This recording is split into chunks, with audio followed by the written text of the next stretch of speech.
All right, hey, this is Danny Wuerffel, and I'm really excited to get a few minutes to visit with Tanner Morgan, one of the 3 finalists for the Wuerffel Trophy 2022 out of over 100 nominees. Tanner, you're one of the top 3. Congratulations. Yeah, thank you very much. It's absolutely an honor to even be nominated and to be a finalist for this award.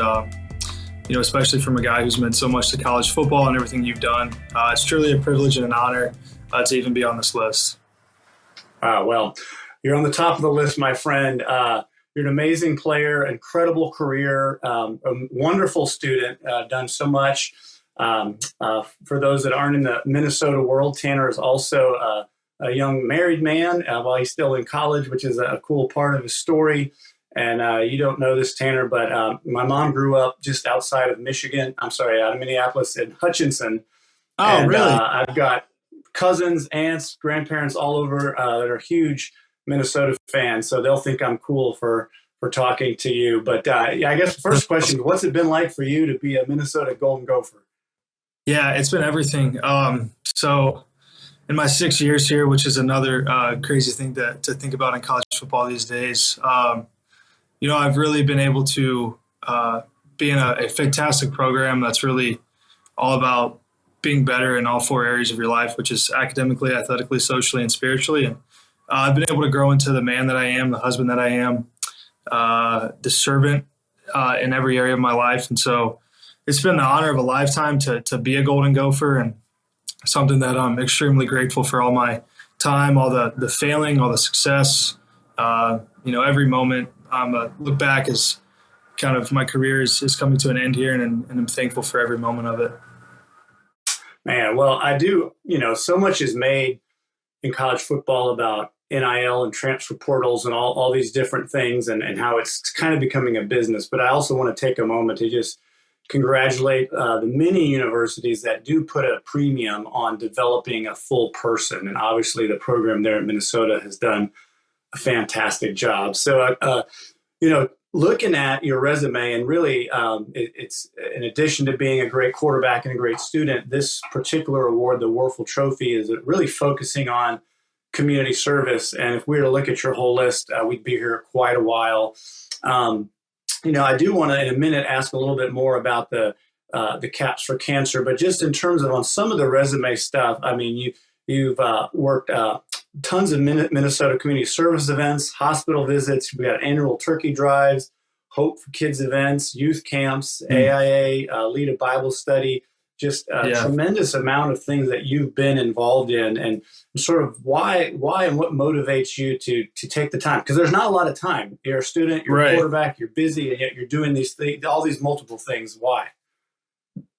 Well, for me, it really stems from kind of my relationship with Christ, with the Lord. And I believe that I've been put with abilities and put in the situation to help other people through whatever my story has been over the last 6 years, whether that's been success, failing, whatever it may be, to help people in life. And, I've had so many people in my life that have poured into me over the years since I was a young child, whether that be, from parents, coaches, teachers, all these people who have spent a ton of time pouring into me, that I'm grateful that I get the opportunity to just spend time with other people. And, I remember when I was a kid and when I was watching whatever football team it may have been, and just, even watching the high school team play and watching those guys, it was just something that I always looked up to. So I always said that if I got the opportunity to play Division I college football, that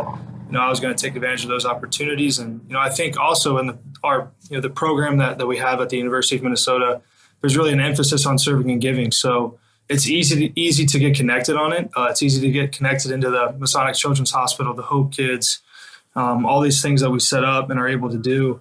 That it's really enjoyable, and it's something that we stress as a program that. It's something that we really want to focus on and do, because we know that it's important to be, well-rounded as a football player. And it's not just about your performance on the field, but really about who you become as a person in your time at college. And so that's something that Coach Fleck has really stressed over the last 6 years since he's been the head coach here, and since I've been here. So for me, that's been something that I've really appreciated. And again, even through like Athletes in Action and Hope Kids, I've made so many relationships there that it's fun to be able to spend time with them. I've created people who will be mentors for me the rest of my life, and people who are family friends for the rest of life as well through these different organizations. So it's something that I really cherish, to be able to have those relationships, and I think has made it fun over the last kind of 6 years. Man, awesome. Well, I know another one that you've been involved in that's been very close to your heart, part of your story and your family is the Caps for Cancer. And tell us a little bit more about what you do there and why that's so meaningful to you. Yeah, absolutely. So the Caps for Cancer is with the Minnesota Angel Foundation. And what the Angel Foundation does is they really provide, services for people who, where there's a loved one that has a loved one with a loved adult who has cancer in their family. So, you're talking about young families, a wide range, where there's, a lot of stress and a lot of things that you have to think about. And my family, my father passed away in July of 2021 of a brain cancer called glioblastoma, and it's something that God really put on our hearts to get involved in, because we realized that how much community meant to us during that time, and especially with my mother, and how there was a lot of uncertainties, a lot of things that she didn't really know, things that she wasn't prepared for, and so they do a fantastic job. They provide services. They'll prevent Excel from shutting out the power.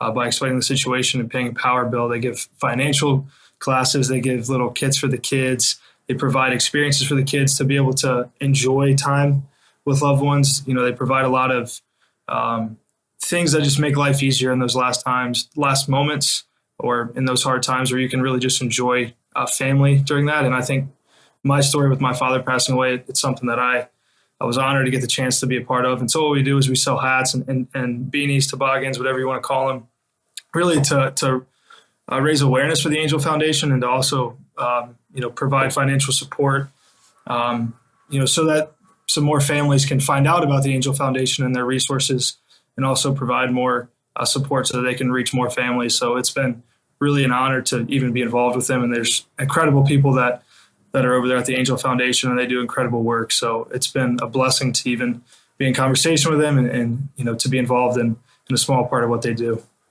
Oh, that's fantastic. Well, I'm really sorry. I know many of us, when we heard the story of your father, just for our condolences and our love. There be anything just to honor him, a story or an attribute of him that has really stuck with you that sort of continues to live on? I know you seem to be an amazing man. Yeah, there's a lot of things. I mean, one of the things during the last kind of months and moments of his life is he grew really close with God, and he would always say no doubt or disbelief. And so, however dark his surrounding looked, with very limited time, he kept a positive mindset and always put a positive attitude and mindset in others around him. It was kind of infectious.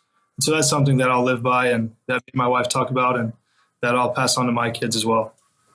Man, well, I know his legacy lives strong. Well, you have invested your life in a lot of places. As you said, a unique 6-year career at Minnesota. Yeah. So what's next for Tanner, and how can we be thinking and cheering and following you in the years to come, do you imagine? Yeah, I don't know. There's a lot of opportunities, and something that me and my wife really need to talk about and figure it out here. There's a lot of things that we could be doing, but right now we're just enjoying every moment together, enjoying every last moment that I have as a Golden Gopher, as a player. And then whether it's coaching, business, or, trying to extend my playing career, who knows? Who knows what's going to happen? And I'm just thankful that I've had this time to play here, and this time to be a Golden Gopher and be a part of this program. Well, we're certain that no matter what you do in any of those fronts, you'll do it well, and you'll continue to impact people. So anyway, congratulations. We're really proud of you. God bless you, Tanner. Yeah, thank you very much.